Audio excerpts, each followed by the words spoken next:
ठीक है ना। कार की फ़ोटो अपने ऐसे सेल्फी लो और खींच के भेजो व्हाट्सएप पे, जल्दी से भेजो। चलो इधर आओ इधर आइए भाई सभी। चलिए स्टार्ट कर देते हैं। बहुत ध्यान से आप लोग प्लीज़ देखें और चीज़ों को समझने की कोशिश करें। Today we are going to start with a very important topic of organic chemistry, that is hyperconjugation, right. Sir important भी है, सिंपल भी है और मज़ेदार भी है, और इसके कुछ ट्रिक्स एंड टूल्स हैं जो अपने दिमाग में रखेंगे हम लोग और जेई एडवांस तक के लेवल को कवर करेंगे। बहुत ध्यान से देखिए। स्टार्ट कर देते हैं हाइपर कॉन्जुगेशन से। एक बार देख लें, रिकॉर्डिंग ऑन है। चलिए हाइपर कॉन्जुगेशन से पिक्चर शुरू कर देते हैं प्यारे बच्चों। द टर्म हाइपर कॉन्जुगेशन का मतलब होता है, इसको नो बॉन्ड रेजोनेंस के नाम से भी जानते हैं, इसको बेकर नाथन इफेक्ट के नाम से भी जानते हैं, इसको सिग्मा पाई बॉन्ड के नाम से भी जानते हैं। क्या मेरी बात समझ में आ रही है, नहीं आ रही? इन टर्म्स को याद रखना। Baker Nathan, no bond resonance, hyperconjugation, sigma pi conjugation, ये सभी नाम किसके हैं बेटा जी? हाइपर कॉन्जुगेशन के। ठीक है, चाहो तो एक कॉपी पे लिख सकते हो अलग से, ठीक है, बाकी मैं लिखवा दूंगा लास्ट में। इधर आइए सभी, इधर आएंगे सभी। सबसे पहली बात, ये जैसे हमारा इंडक्टिव था परमानेंट, इसी टाइप का इफेक्ट है कौन सा? Hyper conjugation. परमानेंट इफेक्ट है। परमानेंट इफेक्ट का मतलब होता है कि इसको होने के लिए किसी एक्सटर्नल एनर्जी की रिक्वायरमेंट नहीं होती, ये विद इन द मॉलिक्यूल अपने आप ही होता है, राइट। नेक्स्ट है, इट इन्वॉल्व्स या partially transfer of sigma electron. यहाँ सिग्मा इलेक्ट्रॉन का पार्शली ट्रांसफर होता है, लेकिन ये सिग्मा इलेक्ट्रॉन सीसी कार्बन का नहीं होना चाहिए। ये किसका होना चाहिए? या तो कार्बन हाइड्रोजन का, ये कोई, या फिर कोई कार्बन हेलोजन का। आप लोगों को एक बात मैं बता रहा हूँ, बहुत ध्यान से देखिए, यहीं बता देता हूँ। जब भी कार्बन हाइड्रोजन का सिग्मा पाई इलेक्ट्रॉन इन्वॉल्व होगा रिंग के ऊपर, तो उस इफेक्ट को बोलेंगे प्लस एच। आपने प्लस आई माइनस आई पढ़ा है ना, ऐसे ही प्लस एच बोलेंगे। और जब हेलोजन वाले कार्बन सेंटर, यानी कि कार्बन एंड हेलोजन के बॉन्ड को तोड़कर आप हाइपर कॉन्जुगेशन शो करेंगे, तो उस केस में ये इफेक्ट कहलाया जाएगा माइनस एच। बहुत कम पूछा जाता है, लेकिन पूछने में क्या है, पूछा जा सकता है, क्योंकि कम पढ़ाया जाता है तो पेपर में तो कुछ भी आ सकता है। इस टाइप से अपने दिमाग में आप लोग इसको रखेंगे। C next, it explain the stability of carbocation, free radical और कोई conjugated system like double bond. ये डबल बॉन्ड, फ्री रेडिकल और कार्बोकेटाइन की स्टेबिलिटी को भी बताता है, मतलब kind of application of hyperconjugation, right.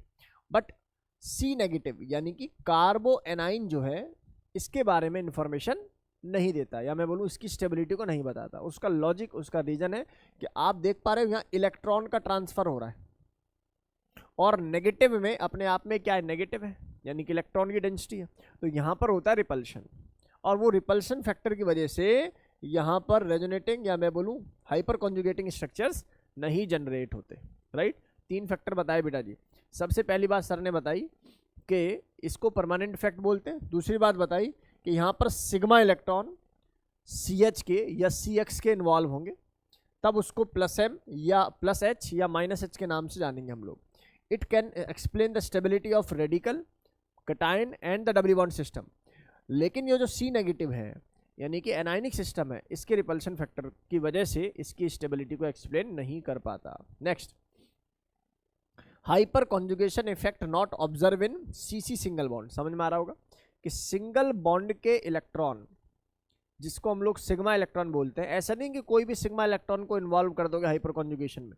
कौन सा होगा? केवल और केवल carbon carbon single bond, right. Next, sigma pi bond conjugation is there. अभी समझाऊंगा सिग्मा पाई कॉन्जुगेशन क्या होता है। अब देखो, बच्चे को अधिकतर किताबों में इससे ऊपर नहीं मिलेगा सिग्मा पाई, लेकिन जेई ने एडवांस में एक बार सवाल पूछा कि बेकर नाथन इफेक्ट में जो पाई इलेक्ट्रॉन का लोकलाइजेशन या डीलोकलाइजेशन हो रहा है सिग्मा इलेक्ट्रॉन का, वो उसका ऑर्बिटल कंपोजिशन बता दो, यानी कि किस ऑर्बिटल से किस ऑर्बिटल में। तो पता होना चाहिए भैया, सिग्मा बॉन्डिंग मॉलिक्यूलर ऑर्बिटल, और इसका मतलब क्या है? Filled orbital.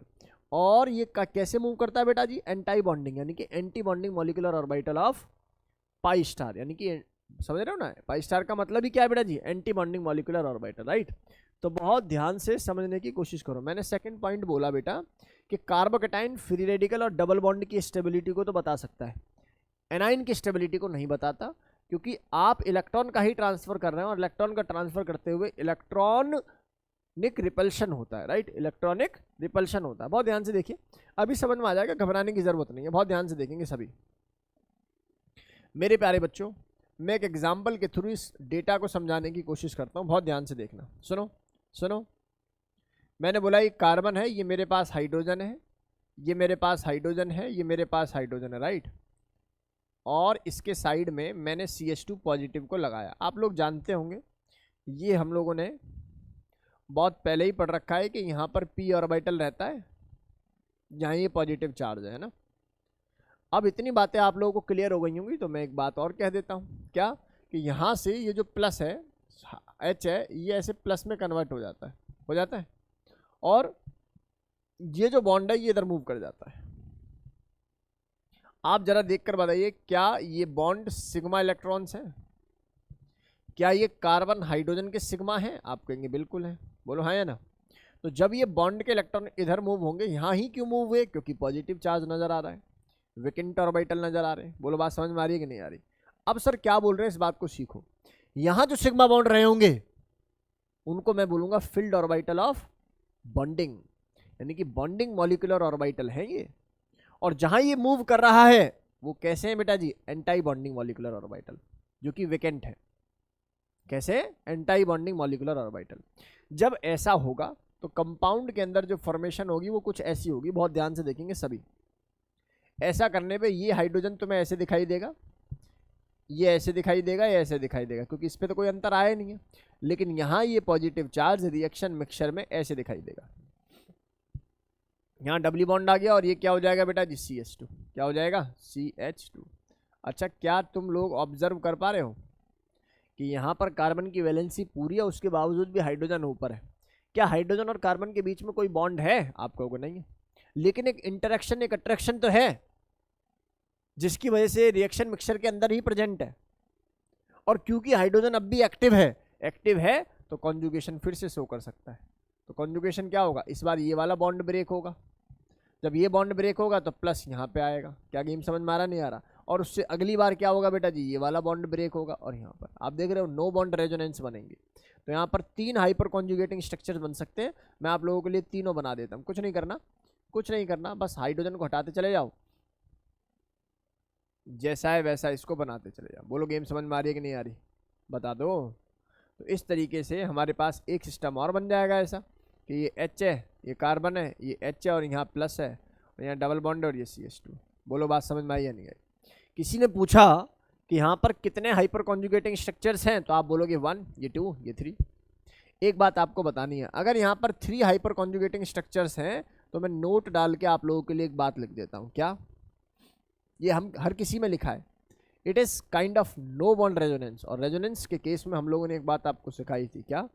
जितने ज़्यादा रेजोनेटिंग स्ट्रक्चर्स होते थे उतनी ज़्यादा स्टेबिलिटी होती थी। It means number of hyperconjugating structures is directly proportional to stability. बोलो हाँ या ना में जवाब दो। और इसी बात को अगर मैं थोड़ा और अच्छी तरीके से एक्सप्लेन करूं तो मेरा कहना बस इतना होगा कि आप देखो नंबर ऑफ अल्फा हाइड्रोजन, जिसके अल्फा हाइड्रोजन ज़्यादा उसकी स्टेबिलिटी भी क्या होगी? ज़्यादा ही होगी। बोलो गेम समझ में आया या नहीं आया? आप कहोगे बहुत बढ़िया सर, इसका मतलब there is no need to draw the all structures कि कितने बनेंगे। आप सीधी सीधी सी बात सोच लो कि इस कार्बन पर लगे हुए जितने हाइड्रोजन हैं वही डबल बॉन्ड फॉर्मेशन करेंगे बार बार। बोलो हाँ या ना? इसका मतलब ये हो गया कि मुझे केवल और केवल क्या देखना है? Alpha hydrogen. Number of alpha hydrogen is directly proportional to stability, क्योंकि जितने अल्फा हाइड्रोजन होंगे उतने ही ज्यादा क्या बनेंगे? हाइपर कॉन्जुगेटिंग स्ट्रक्चर, उतनी ही ज्यादा क्या होगी? स्टेबिलिटी होगी। होप ये डेटा मेरी क्लास के सभी बच्चों को क्लियर हो गया होगा। बताओ जरा तनीशी, क्लियर है? ये डेटा क्लियर है बेटा? बता। इतनी बातें हमारी क्लास के सही बच्चों को क्लियर हैं? बोलो बोलो बोलो।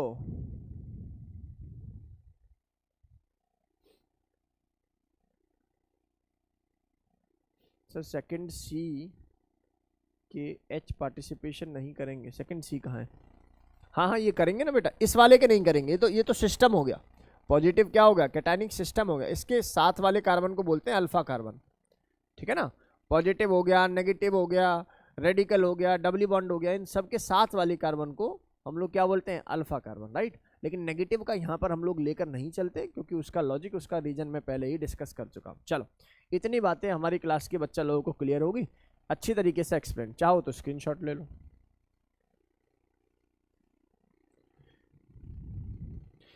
सर जो ओरिजिनल स्ट्रक्चर है उसको भी हाइपर कॉन्जुगेट स्ट्रक्चर में काउंट करेंगे? नहीं करेंगे, नहीं करेंगे बेटा। ओरिजिनल स्ट्रक्चर को हाइपर कॉन्जुगेटिंग स्ट्रक्चर्स में काउंट नहीं करते। जैसे रेजोनेटिंग स्ट्रक्चर के जो वो बनता था रेजोनेंस हाइब्रिड, उसको हम लोग काउंट नहीं करते थे, ठीक है बेटा। ओरिजिनल स्ट्रक्चर को काउंट नहीं करेंगे आप एक। चलो आगे आ जाते हैं, आगे आ जाते हैं, बहुत ध्यान से देखिए प्लीज। आप एक 3 बनेंगे, 4 नहीं। आगे देखिए, एप्लीकेशन ऑफ हाइपर कॉन्जुगेशन के बारे में बात कर देता हूं। किसके बारे में? Application of hyper conjugation. सबसे पहली बात, कितने बच्चों को ये रूल सर का याद है? प्लस को प्लस स्टेबल करता है और माइनस को माइनस। अगर ये बात सही है सर, तो आप एक बात बताइए, क्या मैं ऐसा लिख दूं, stability of carbocation is directly proportional to hyperconjugation. किसके? Hyperconjugation. जितना ज्यादा हाइपर कॉन्जुगेशन होगा उतना ज्यादा क्या होगा बेटा जी, स्टेबिलिटी होगी कार्बोकेटाइन की। अगर यही बात सही है तो सर दूसरा पॉइंट ऐसे भी लिख सकते हो, स्टेबिलिटी ऑफ फ्री रेडिकल। जैसे कार्बोकेटाइन काम करता है वैसे कौन काम करता है बेटा जी, फ्री रेडिकल। तीसरी बात क्या लिख देता हूं, तीसरी बात लिख देता हूं, स्टेबिलिटी ऑफ डबल बॉन्ड यानी कि alkene. Stability of alkene system is also directly proportional to hyperconjugation. चौथी बात, एक टर्म होती है बेटा जी, हीट ऑफ हाइड्रोजिनेशन। सुना है? हीट ऑफ हाइड्रोजिनेशन बेटा जी ये इनवर्सली प्रोपोर्शनल होती है किसके? स्टेबिलिटी के। किसके इनवर्सली है बेटा जी? स्टेबिलिटी के। और स्टेबिलिटी और हाइपर कॉन्जुगेशन का रिलेशन क्या था? डायरेक्टली। टेक्निकली ये भी क्या हो गई? इसके इनवर्सली। क्या क्लास के सही बच्चों को बेसिक डेटा क्लियर है कि सर ने क्या बोला है? Heat of hydrogenation is inversely proportional to hyper conjugation because it is inversely proportional to stability। और stability और hyper conjugation का रिलेशन क्या है? डायरेक्टली है। क्या है? डायरेक्टली है। तो इतनी बातें हमारी क्लास के प्रत्येक बच्चे को क्लियर हो जानी चाहिए, आसानी से बात समझ में आनी चाहिए। बोलो डेटा समझ में आ गया? आसानी से बात क्लियर हो जानी चाहिए भाई, यहाँ तक कोई दुख दर्द वाली बात नहीं होनी चाहिए। चलो सर मान लेते हैं कि बातें क्लियर है। नेक्स्ट आ जाओ भैया। ये कार्बन नजर आ रहा है मुझे ये कार्बन नजर आ रहा है, मुझे स्टेबिलिटी पूछी होगी कार्बोकेटाइन की। देखिए पहला रूल तो हमारा यही था, प्लस को प्लस स्टेबल करता है। क्या जरूरत है हाइपर कॉन्जुगेशन लगाने की? आप सीधी सीधी बात नहीं बोल सकते थे कि सर यहाँ एक एल्काइल ग्रुप है जो कि डोनर इफेक्ट शो कर रहा होगा। यहाँ कितने हैं बेटा जी? 2 हैं। यहाँ कितने हैं? 3 हैं। तो इसका मतलब स्टेबिलिटी किसकी ज़्यादा होगी? भाई की ज़्यादा होगी। ये तो हो गया लॉजिक, पहला रूल, जिसको मैंने इंडक्टिव बोला। लेकिन मैंने बोला है आपको इंडक्टिव से ज़्यादा डोमिनेटिंग फैक्टर है हाइपर कॉन्जुगेशन। अमर है इंडिया वाले रूल से, अभी सिखा देंगे उसको दोबारा से। इसका मतलब ये हो गया सर कि जब भी मैं स्टेबिलिटी की बात करूंगा तो मैं हाइपर कॉन्जुगेशन को दिमाग में रख के करूंगा। अब जरा हाइपर कॉन्जुगेशन से भी देख लेते हैं। मुझे बताओ इसके पास कितने अल्फा हाइड्रोजन है? सर पहली बात तो अल्फा पोजीशन के कार्बन के हाइड्रोजन को अल्फा हाइड्रोजन बोलते हैं। तो सर ये सिस्टम है तो इसकी अल्फा पोजीशन ये हो गई, तो इसके अल्फा कार्बन पर कितने हाइड्रोजन लगे हुए हैं? 3। तो इसका मतलब कितने हाइपर कॉन्जुगेटिंग स्ट्रक्चर हो जाएंगे बेटा? 3 अल्फा। बोलो हाँ या ना? 3 HC होंगे कि नहीं होंगे? जरा यहाँ देख लेते हैं। यहाँ देखोगे तो यही पिक्चर कितनी मिलेगी? 6 HC। और सर ने कुछ पहले ही बोला था, जितने ज़्यादा हाइपर कॉन्जुगेशन होगा उतना ज़्यादा स्टेबल होगा कौन? कैटायन। गेम समझ में आया क्या? बोलो। तो इतनी बातें क्लास के सही बच्चों को क्लियर हो जानी चाहिए। अगला सवाल देखकर मुझे बताइए। बढ़िया, एक बार जेई ने पूछ लिया। ऐसे सवालों को बेसिक तरीके से मेंस में पूछ लेते हैं भाई, ठीक है। तो बहुत ध्यान से देखो, ये बेटा CH3CH2, ये CD3CH2 और ये CT3CH2+। आप मुझे बताइए इनमें हाइपर कॉन्जुगेशन इफेक्ट किसका ज़्यादा होगा? अब आप क्या कहोगे? सर आपने तो बोला था कार्बन हाइड्रोजन, नहीं आइसोटोपिक लेबलिंग के साथ carbon hydrogen, carbon D, carbon T, इनके साथ भी हाइपर कॉन्जुगेशन हो सकता है। बस मैं एक छोटी सी बात पूछूंगा और आप 2 मिनट में समझ जाओगे गेम क्या है। ये कार्बन है बेटा और ये हाइड्रोजन है, सही है। ये कार्बन और ये कौन है बेटा जी, डी है। ये कार्बन है और ये कौन है, टी है। मेरा आपसे बस इतना सवाल है, हाइड्रोजन, डी और टी के अंदर अगर कोई मुझसे इलेक्ट्रोनेगेटिविटी का ऑर्डर पूछेगा तो मैं क्या कहूँगा? सर देखो, आपने हमें एक बार जीवन में ये बात सिखाई है, जिसका जितना बड़ा होगा साइज, उसकी इलेक्ट्रोनेगेटिविटी उतनी कम होती है। रूल है ये। टॉप टू बॉटम जाओगे तो दुनिया की सारी एनर्जी क्या होती है, घटती है, तो इलेक्ट्रोनेगेटिविटी भी क्या होगी, घटेगी। क्या होगी बेटा, घटेगी। इसका मतलब आप कभी भी इस फैक्टर पर अटक जाओ ना कि फलाने आइसोटोप और फलाने डिकाने के बीच में क्या इलेक्ट्रोनेगेटिविटी डिफरेंस होगा, क्या इलेक्ट्रोनेगेटिविटी चलेगी, तो बस एक सर के दिमाग में एक लॉजिक बिठा लो अपने, क्या, जिसका साइज बड़ा उसकी इलेक्ट्रोनेगेटिविटी कम। आगे बात समझ में। मुझे बताओ इनमें सबसे कम इलेक्ट्रोनेगेटिविटी किसकी होगी, भाई की होगी। मैं यहाँ लिख रहा हूँ भाई, इसकी इलेक्ट्रोनेगेटिविटी कम है और बहुत कम, बी कम, ठीक है भाई। इसकी, चलो इसकी बहुत बहुत कम, इसकी सर इसकी कम है लेकिन बहुत कम, बोलो हाँ या ना। और यहाँ क्या होगी सर, यहाँ कम है, माना कि हाइड्रोजन की कम होती है, 2.1 होती है, लेकिन अपने इनके रिस्पेक्ट में तो ज़्यादा ही है। बोलो गेम समझ में आई या नहीं है? इसका मतलब मैं तुमसे कहूँ, अगर ये 2.5 है और ये बहुत बहुत कम है, तो इस बॉन्ड का इलेक्ट्रोनेगेटिव डिफरेंस ज़्यादा होगा कि नहीं होगा? इसका मतलब इलेक्ट्रोनेगेटिविटी के ऑर्डर में कोई पूछता है तो हाइड्रोजन की इलेक्ट्रोनेगेटिविटी डी और टी से क्या होती है बेटा जी, ज़्यादा होती है। लेकिन अगर बॉन्ड स्ट्रेंथ के बारे में बात करने लगे कोई मुझसे, तो मैं क्या कहूँगा, कार्बन और टी का बॉन्ड क्या है, स्ट्रॉन्ग है। इसका मतलब इस बॉन्ड को तोड़ना मुश्किल होगा, इस बॉन्ड को तोड़ना मुश्किल होगा। तो जब बॉन्ड ही मुश्किल से टूटेगा तो कॉन्जुगेशन किसका ज़्यादा होगा, हाइड्रोजन का ज़्यादा होगा। बोलो गेम समझ में आया कि नहीं आया? बोलो। क्योंकि यहां पर हाइड्रोजन को आप इजीली डीलोकलाइज कर सकते हैं, बॉन्ड को तोड़ सकते हैं, इजी।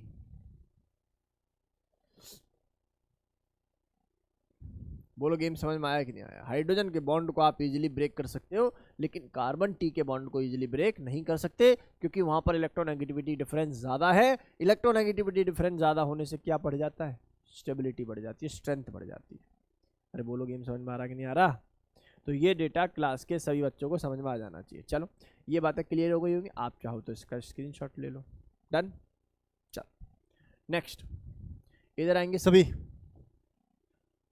बताओ जी अगला सवाल हमें कौन बताएगा, देखते हैं सवाल अगला कौन बताएगा, देखते हैं। पहले देख लो सवाल में पूछा क्या, क्या पूछा है, क्या पूछा है बेटा जी, हीट ऑफ हाइड्रोजिनेशन, जो कि इनवर्सली प्रोपोर्शनल होता है किसके, हाइपर कॉन्जुगेशन या स्टेबिलिटी का। गेम समझ में आ रहा है आप लोगों को? मुझे बताओ इस कंपाउंड के अंदर, इस कंपाउंड के अंदर कितने हाइपर कॉन्जुगेटिंग स्ट्रक्चर हैं अभी? तो आप क्या कहोगे, सर ये वो कार्बन है जो कि कैटायन है, इसका अल्फा कार्बन इससे जस्ट नेक्स्ट वाला कार्बन होता है, तो ये भी अल्फा है, ये भी अल्फा है और ये भी अल्फा है। बोलो हाँ या ना में जवाब दो। अगर ये बात सही है तो यहाँ कितने हाइड्रोजन थे, अबे बता जरा। 2। और यहाँ कितने होंगे मेरे पास, 2 हाइड्रोजन। और यहाँ कितने होंगे मेरे पास, 3 हाइड्रोजन। तो मुझे पता लगता है 4 + 3 यानी कि 7 अल्फा हाइड्रोजन होंगे। कितने अल्फा हाइड्रोजन होंगे, 7। जरा यहाँ आ जाते हैं, यहाँ आ जाते हैं तो मुझे नज़र आता है कि सर 2 हाइड्रोजन तो ये है मेरे पास जिसको मैं अल्फा दे सकता हूँ, और 2 हाइड्रोजन मेरे पास ये है, और तो कोई नहीं होगा ना, सही तो है। तो इसका तुम क्या सोच रहे हो, इसके हाइड्रोजन को भी काउंट कर लो? अल्फा कार्बन के हाइड्रोजन को काउंट करते हैं। इसका मतलब ये हो गया कि यहाँ जो अल्फा हाइड्रोजन बनेंगे वो कितने बनेंगे, 4। जरा यहाँ बता दो मुझे, इसमें देखा तो इसका अल्फा तो सर एक ही, और इसके पास बेचारे के पास एक ही अल्फा हाइड्रोजन है। बोलो हाँ या ना? इसका मतलब ये हो गया एक अल्फा हाइड्रोजन। सर ने क्या बोला है कि ये इनवर्सली है HCK। इसका मतलब the right answer of this question is this. Game समझ में आया या नहीं आया? अगला सवाल देखिए, कोई मुझसे पूछता है फ्री रेडिकल है। सर फ्री रेडिकल हो, कैटायन हो, डबल बॉन्ड हो, सब पे रूल लागू है, केवल और केवल एक को छोड़कर, किसको, नेगेटिव।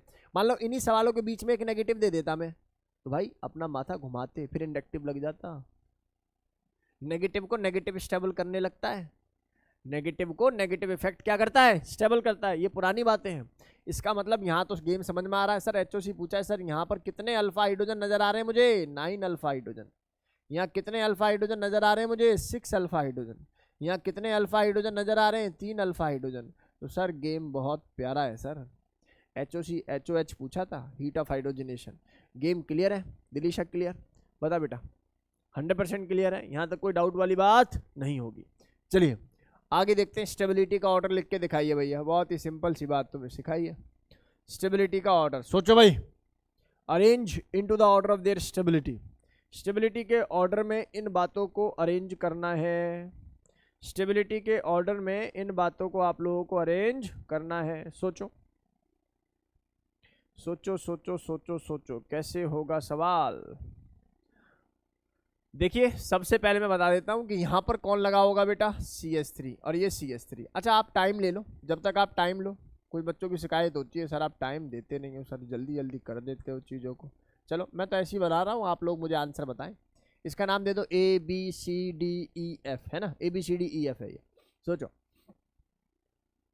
ये भाई साहब अपना CH3 है, ये CH3 है, ये अपने पास CH3 है, ये अपने पास CH3 है, ये यहाँ पर CH3 है, ये यहाँ पर CH3। सोचो सोचो सोचो सोचो भाई।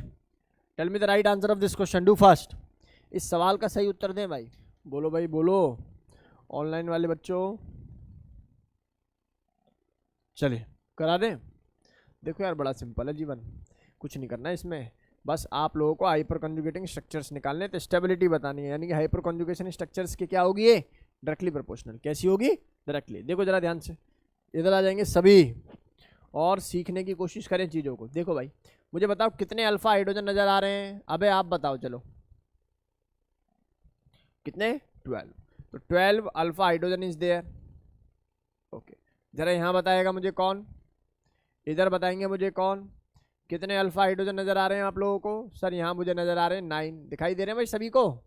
सर आप कैसे निकाल पा रहे हैं, देखो ये है double bond system alkene, alkene से अल्फा अल्फा अल्फा। सर आपने इसको क्यों नहीं माना भाई, अल्फा कार्बन का हाइड्रोजन, अल्फा कार्बन का हाइड्रोजन। इस प्रकार से डेटा क्लियर हो जाना चाहिए। ये कार्बन तो ये 6 अल्फा हाइड्रोजन। बोलो गेम समझ में आया, यहाँ आ जाओ। ये भी 6 अल्फा हाइड्रोजन। ओके बढ़िया सवाल है ये तो, अरे वाह। कहाँ फंसोगे फंसोगे फंसोगे, शाबाश फंसोगे बेटा। आओ जी आओ आओ आओ आओ आओ, बताओ फंसोगे किसमें इन तीनों में फंसोगे, है ना। बताओ भाई जल्दी जल्दी बता दो भाई, फटाफट से इस सवाल का आंसर मुझे बताएंगे आप लोग। नहीं हमें तो ऑर्डर बताओ ना, इसको ABCD करके बताओ आंसर। ABCD के बाद E, फिर C, फिर अच्छा ABDECF। ओके अच्छा देखो ये तो तय है कि इन दोनों में ये वाला ज़्यादा स्टेबल हो गया, तो दिखाई दे रहा है सभी को। तो मैं यहाँ A लिख दूँ, A के बाद B लिख दूँ, B के बाद C लिखूँ कि D लिखूँ। देखो ये ट्रांस है, ये सिस है, तो आप जानते हो ट्रांस की स्टेबिलिटी क्या रहती है, ज़्यादा रहती है किससे, सिस से। यहाँ हाइपर कंजुगेशन तो दोनों का कॉमन है, तो सिस ट्रांस वाला रूल लगा दिया आप लोगों ने। फिर यहाँ क्या हुआ अचानक से, ये भी तो 6 है, कौन सा रिपल्शन। अबे बता बेटा, बस मुझे इतना बता दे, C और D में से ज्यादा स्टेबल कौन होगा।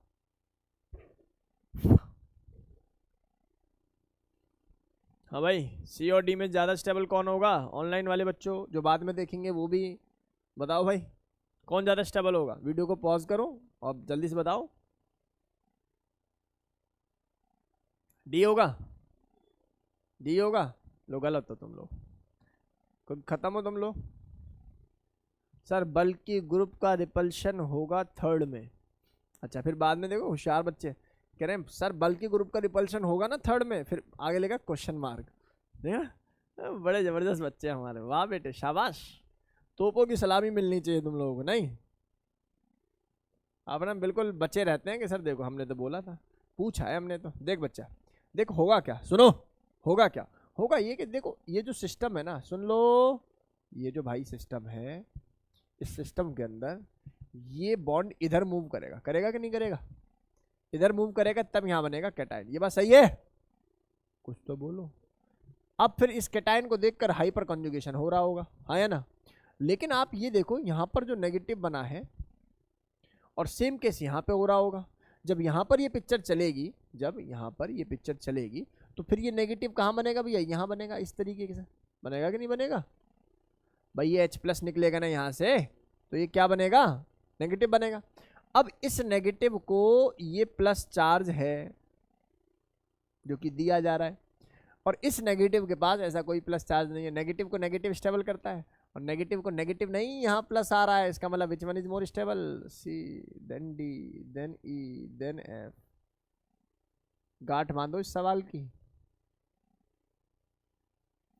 नहीं ये बात समझ में, डेप्थ समझ में आ गई? क्या थी डेप्थ? ये थी कि आप ये समझ जाते हैं यहाँ पर 6 अल्फा हाइड्रोजन है, 6 है। देखो अल्फा हाइड्रोजन बराबर हो गए तो तुम हाइपर कॉन्जुगेशन से सॉल्व ही नहीं कर सकते भाई, आपको इंडक्टिव पे जाना पड़ेगा। और इंडक्टिव पे जाने के लिए इसका मैकेनिज्म पता होना चाहिए, जो कि ये कहता है कि ये H, ये बॉन्ड ऐसे ब्रेक होके यहाँ पर क्या आ जाएगा? नेगेटिव। या मैं ये कहूँ कि इसका एक हाइड्रोजन जाएगा, इधर आएगा, इधर आने के बाद ये बॉन्ड इधर मूव करेगा, तब भी नेगेटिव।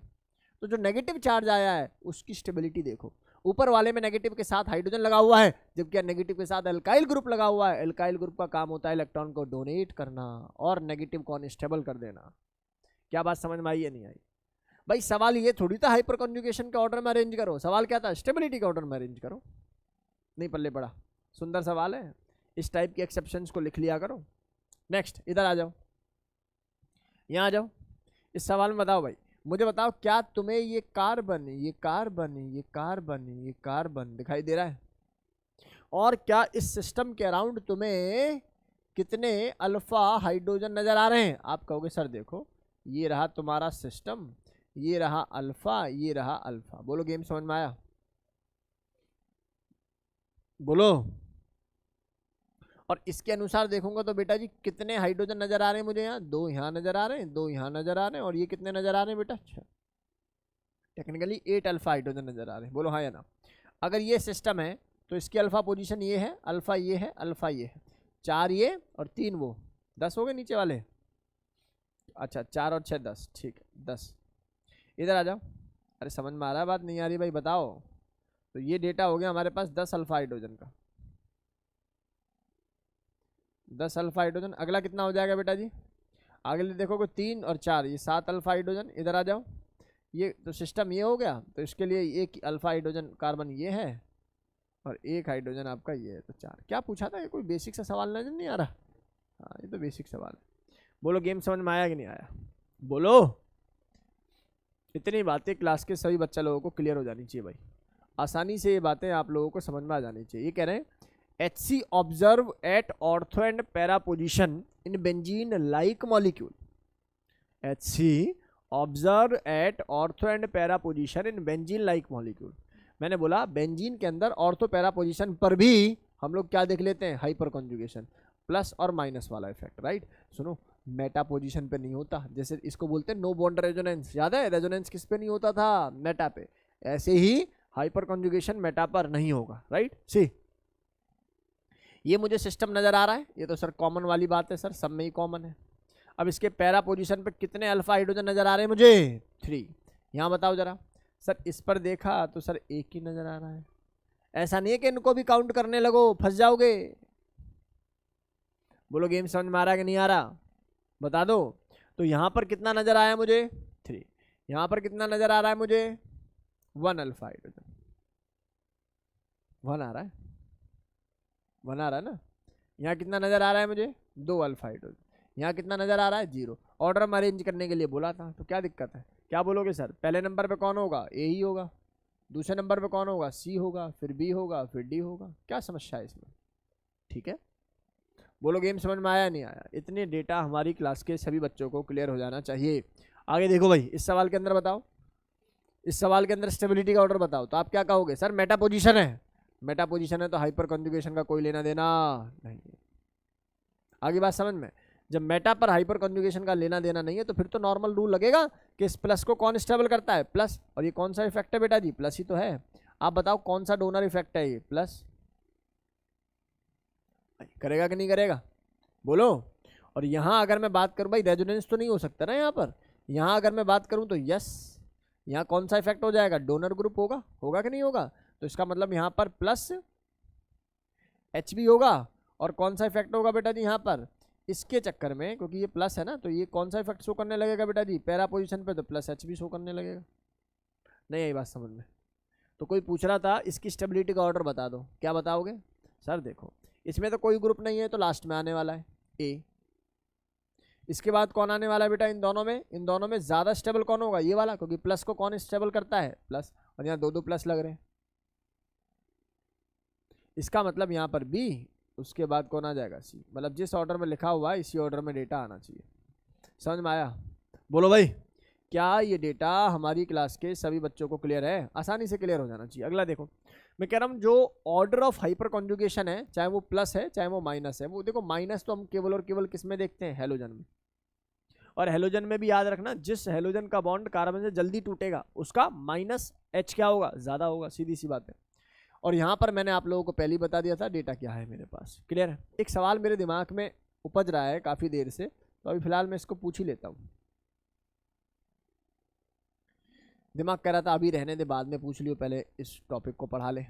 अब दिमाग कह रहा ना पूछ ही ले इसको, कोई बात नहीं, ज़्यादा से ज़्यादा यही तो कहेंगे, समझ में नहीं आता जो ये पढ़ाता है। पेपर में जिस दिन दिख जाएगा उस दिन खुश हो जाएंगे।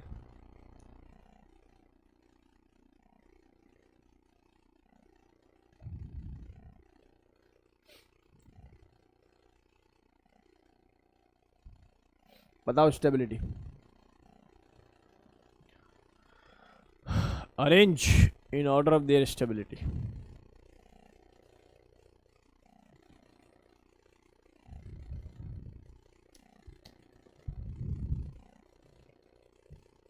Arrange in order of their stability. Online वाले बच्चे भी बताएं भाई, आप एक बता चल।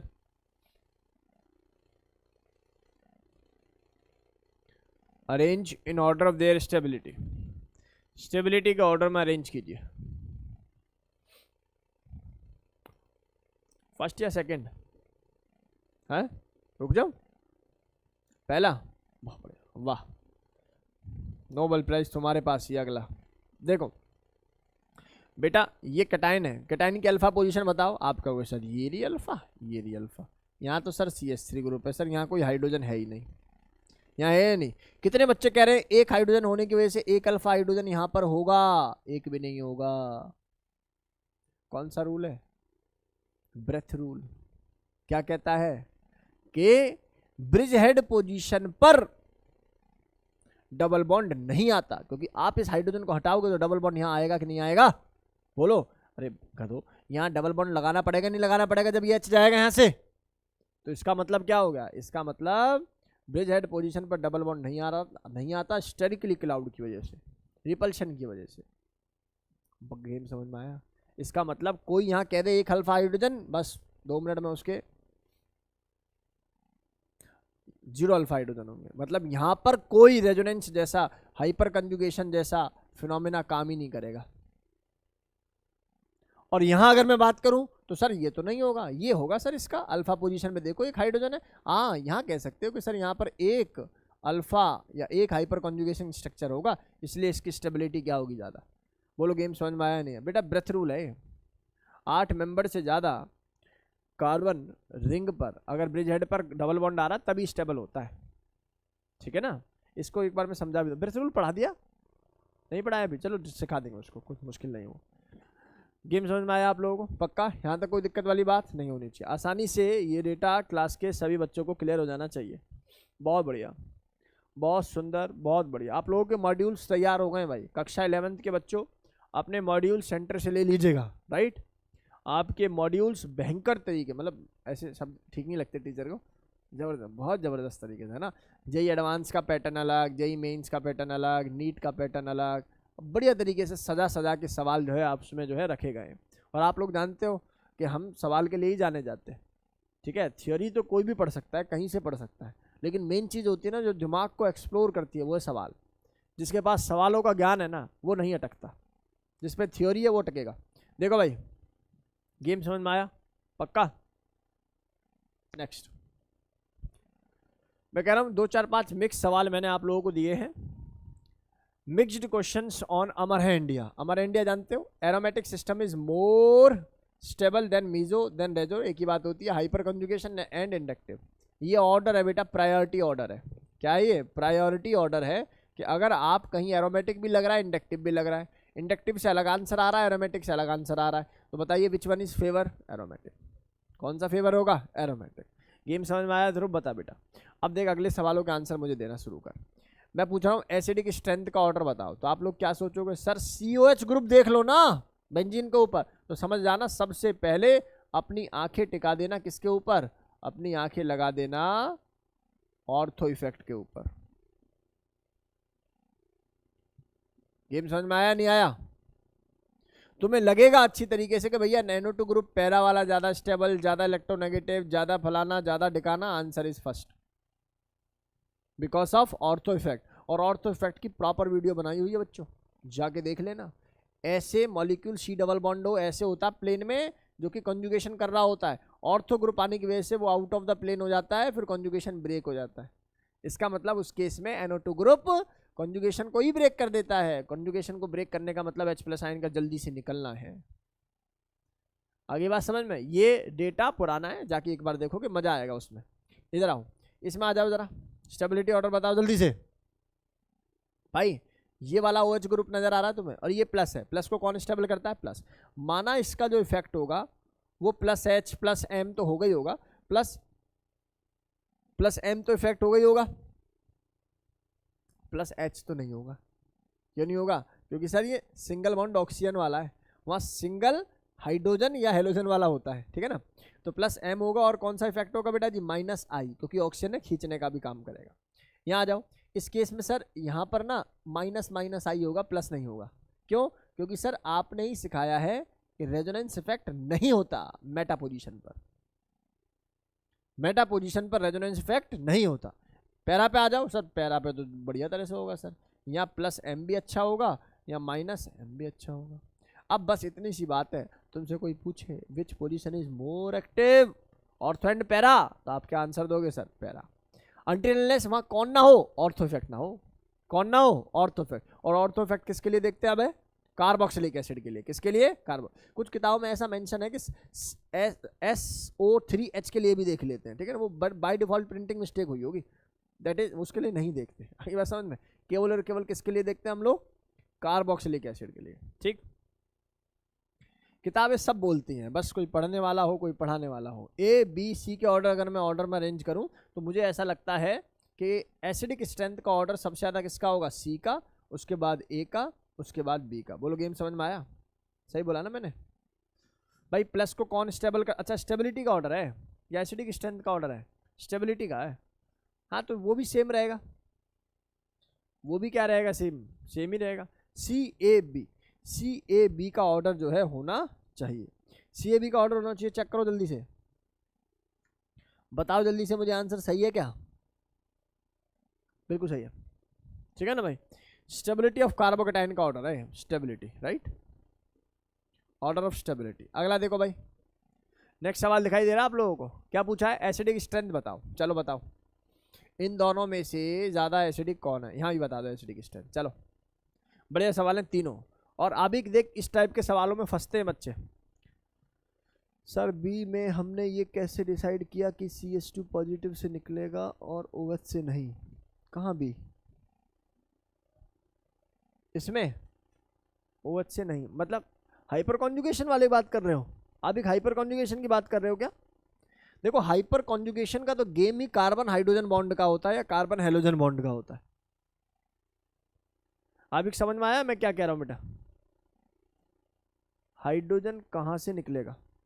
हाइड्रोजन कहाँ से निकलेगा? किस में कहाँ से निकलेगा?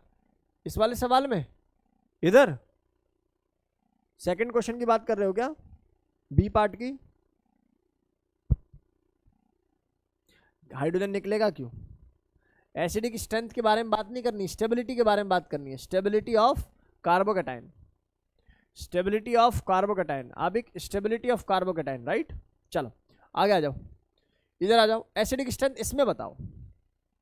देखो, एसिडिक स्ट्रेंथ का मतलब होता है आप H+ को बाहर निकालो और जो कंपाउंड बनाए उसकी स्टेबिलिटी देखो। सीधी सी बात है, नहीं ये बात समझ। अगर कोई मुझसे कोई चीज़ लेकर जा रहा है और मैं उसको आसानी से दे रहा हूँ तो इसका मतलब क्या है कि वो मेरे पास भारी पड़ रही थी, है या ना? समझ में आ रही बात? नहीं गेम समझ में आ रहा नहीं आ रहा? भाई तुम मुझसे पढ़ रहे हो, मैं तुम्हें एजुकेशन क्यों दे रहा हूँ? सर कोई दूसरा लॉजिक हो सकता है? नहीं नहीं, यही लॉजिक है। दिमाग में भारी हो रही है एजुकेशन, बोले दो जल्दी से दो बच्चों को ट्रांसफ़र करो, आगे बात समझ में? तो यहाँ भी क्या है, नो बॉन्ड रेजोनेंस है। फिलहाल के लिए देखो इधर आ जाओ, तो ये जैसे ही अपना H+ बाहर निकाल देगा तो क्या इस कंपाउंड का फोटो मैं ऐसा बना लूँ, बेंजीन से ऊपर OH, हाँ या ना? बोलो हाँ या ना? अब मुझे बताओ क्या इसके OH जो लॉन पे रखे होंगे क्या वो रज्जो कर रहे होंगे? बोलो हाँ या ना? मतलब ये कंपाउंड मेरे हिसाब से स्टेबल कंपाउंड है, बोलो हाँ या ना? लेकिन पानी जब इससे H+ को बाहर निकाल दोगे इट गेट कन्वर्ट इनटू पानी। बताओ कौन सा रेजोनेंस है? ये अभी भी ऐसे ही हांड रहे। बोलो गेम समझ में आ रहा नहीं आ रहा? तो बताओ विच वन इज मोर स्टेबल? तो आप बोलोगे sir first one is more stable, इसलिए इसकी एसिडिक स्ट्रेंथ भी क्या होगी, ज़्यादा होगी। गेम समझ में आया? अब अगला देखो, मुझे बताया एसिडिक स्ट्रेंथ के ऑर्डर में अरेंज कर इसको। तो आप क्या कहोगे, सर कुछ नहीं सर, एक हाइड्रोजन को हटाओ, हाइड्रोजन को हटाने के बाद इसको देखो सर ये कैसा दिखाई दे रहा है, सर ये NH2 दिखाई दे रहा है। फिर देखो सर कोई इफेक्ट लग रहा है क्या? लग रहा है, जिसका नाम क्या है, रज्जो। क्या नाम है इसका? रज्जो।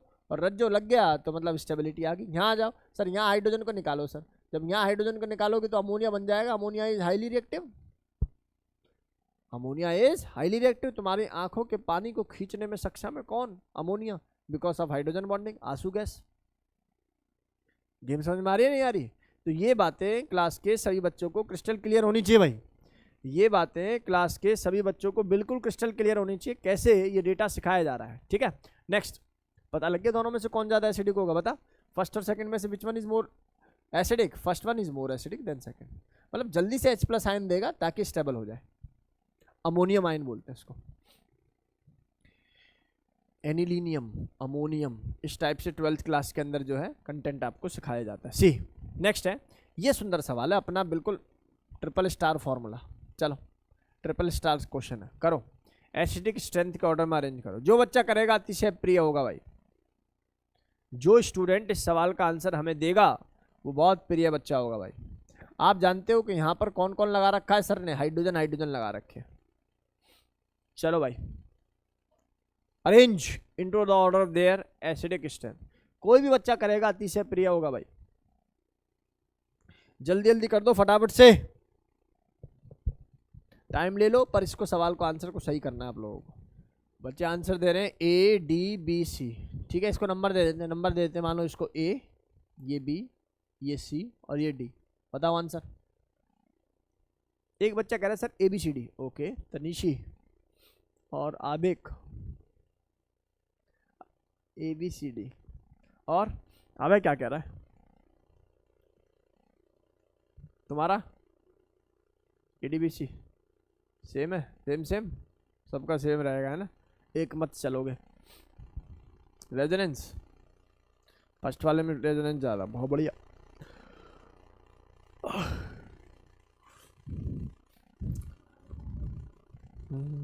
सही सोच रहे, सोच आगे सोच। सबसे लास्ट बता, जल्दी बता फिर आगे पढ़ाते हैं। बताओ बताओ, बिल्कुल ठीक है, आबिक बिल्कुल सही सोच रहा है बेटा, शाबाश। तनीशी भी बिल्कुल तरीके से सोच रही है जैसे सोचना चाहिए। चलो इधर आओ, इधर आओ सभी, इधर देखिए भाई, सभी स्टूडेंट, सभी बच्चे इधर देखेंगे, ध्यान से चीज़ों को समझने की कोशिश करेंगे, सीखने की कोशिश करेंगे। देखिए देखिए देखिए भैया, इस हाइड्रोजन को हटा लो, हटा ले तो यहाँ पर कौन सा चार्ज बन जाएगा? नेगेटिव। इसके इस हाइड्रोजन को भी हटा लो क्योंकि एसिडिक स्ट्रेंथ बतानी है, तो यहाँ पर कौन सा चार्ज बन जाएगा? नेगेटिव। इसके इस हाइड्रोजन को भी हटाओ तो यहाँ पर कौन सा चार्ज बन जाएगा? नेगेटिव। इसके इस हाइड्रोजन को भी हटाओ तो यहाँ पर कौन सा चार्ज बन जाएगा? नेगेटिव। सही है? मुझे बताओ यहाँ नेगेटिव होते ही 1 2 और 3, यानी कि ये एरोमेटिक सिस्टम हुआ कि नहीं हुआ? अरे कुछ रूल था, अक्कल रूल। एरोमेटिक की ट्रिक मैंने क्या बताई थी? क्रॉप क्रीप, है ना? अगर इवन पेयर हैं तो क्या बोलते हैं उसको हम लोग? Anti aromatic. और ऑड पेयर है OP तो उसको हम लोग क्या बोलेंगे? Aromatic system. तो ऑड पेयर ही तो नजर 1 2 और 3, नेगेटिव चार्ज अगर कॉन्जुगेशन में है तो काउंट करते हैं, एरोमेटिक बन गया सिस्टम। सर ये तो एरोमेटिक नहीं है, माना एरोमेटिक नहीं है, लेकिन अगर ध्यान से देखोगे तो ये तुम्हें नॉन एरोमेटिक नज़र आएगा। नॉन एरोमेटिक भी ना देख पाओगे तो तुम्हें इसके अंदर रज्जो नज़र आएगी। अरे भैया रूल क्या था, अमर इंडिया। बोलो गेम समझ में आया नहीं आया? यहाँ क्या मिलेगा सर? यहाँ तो कुछ भी नहीं है। अब बताओ, यहाँ तो केवल और केवल इंडक्टिव इफेक्ट ही नज़र आ रहे हैं, वो भी इसको डिस्टेबल कर रहे होंगे। बहुत बढ़िया। मैं तुमसे कहूँ कि यहाँ नॉन एरोमेटिसिटी तो नज़र आ रही है, आप कहोगे आ रही है सर। चलो यहाँ आ जाओ, अगला आ जाओ। ये जब नेगेटिव बना होगा भाई साहब, एक बॉन्ड और दो बॉन्ड, यानी कि दो बनने का मतलब क्या, इवन पेयर, एंटी एरोमेटिक बनना है। Anti aromatic is the least stable condition. तो इसका H+ जाना बड़ा मुश्किल होगा। तो इसका मतलब ये हो गया, अगर मुझसे कोई अरेंज करने के लिए कहता तो मैं कहूंगा A is more acidic than B than C then D। फंसता है बच्चा C और D में। वो क्या सोचता है? वो सोचता है पाई सिंगल और negative, this is the condition of resonance. और है भी, मैं ये नहीं कह रहा इसके अंदर रेजोनेंस नहीं है, लेकिन रेजोनेंस होने के बाद कंपाउंड बिकम एंटी एरोमेटिक। इसका मतलब मोस्ट अनस्टेबल कंडीशन है। सुंदर सवाल है भाई, मैं साफ कह रहा हूं। इस टाइप के सवाल जेई पूछ लेता है डायरेक्ट, नीट पूछ लेता है डायरेक्ट। नीट तो यहीं तक पूछेगा, ठीक है। बुरा मत मानना, मतलब कोई प्रोफेसर टाइप का देख रहा, बोला अच्छा बेटा अब बताते हैं तेरे केमिस्ट्री। आजकल नीट का भी केमिस्ट्री का लेवल बढ़ गया है, देखा नहीं तुमने पिछली बार कैसे हिलाए बच्चे। चलो तो ये डेटा समझ में आ गया होगा। फिजिक्स को कर देते हैं डाउन। अब मतलब किसी एक सब्जेक्ट को ऊपर उठा रहे हैं, और बहुत दिनों से फिजिक्स मैथ पे थोड़ा सा डंडा था, मैथ पे तो अब भी है, बाकी केमिस्ट्री को बख्श देते थे, अब ना बख्श रहे, अब तो केमिस्ट्री को भी पूरा फोकस करके पूछ रहे हैं। चलो तो ये डेटा क्लास के सही बच्चों को समझ में। तनिशी मैंने बोला ये जो डी है ना, ये डी एंटी एरोमेटिक कंपाउंड बन जाएगा। एंटी एरोमेटिक कैसे बनेगा? एक पाई ये बॉन्ड है और एक नेगेटिव चार्ज, उसको काउंट करोगे तो दो हो गए, तो क्या बन गया? इवन पेयर बन गया। इवन पेयर का मतलब होता है anti aromatic. Anti aromatic is the most unstable condition, तो वो अपना H+ क्यों देगा? अनस्टेबल होने के लिए। कभी भी ये सवाल आ जाए कि विच वन इज मोर एसिडिक, आपका पहला क्वेश्चन होना चाहिए H+ को उठाओ और फेंको, फिर देखो जो कंपाउंड है क्या वो स्टेबल है। अगर स्टेबल है तो एसिडिक है, नहीं है तो नहीं। चलो क्लियर हो गया होगा। सर बी पार्ट में हमने H ऊपर से क्यों निकाला? यहाँ पे कहीं से निकाल दे। अभी अगर यहां से निकालेगा तब भी तो यही सिस्टम बनेगा, यहां से निकालेगा तो अगेन नॉन एरोमेटिक सिस्टम बनेगा। एक ही बात है बेटा वो। चलिए तो मुझे लगता है कि मेरी क्लास के सभी बच्चों को बेसिक डेटा समझ में आ गया होगा। अच्छा इवनिंग वाली क्लास बहुत धुरंधर होने वाली है भाई। उसके अंदर Bredt rule, sigma pi rule, मतलब क्या क्या चीज़ें, और कुछ एक्सेप्शनल टाइप के जो क्वेश्चंस होते हैं जीओसी के, वो कवर करेंगे। आप लोगों ने जो बड़ी बड़ी, मतलब बड़ी बड़ी क्या, एक किताब का नाम है हिमांशु पांडे हो गई है ना, RC हो गई, तो ये इस टाइप की किताब है। इनके सवाल को लगाने के लिए ना आज शाम वाली क्लास में कुछ कुछ चीज़ें ऐसी होंगी जो ब्रेथ रूल हो गया, या हाइपर कॉन्जुगेशन की कुछ एक्सेप्शनल क्वेश्चन हो गए, या रेजोनेंस के कुछ एक्सेप्शनल क्वेश्चन हो गए, वो अपनी नेक्स्ट लेक्चर में हम लोग कवर कर देंगे। राइट, तो बढ़िया तरीके से उसको भी कवर करें। चलिए कक्षा में आज इतना ही, आज के लिए ही यहीं पर इसको समाप्त करते हैं। Okay, thank you so much.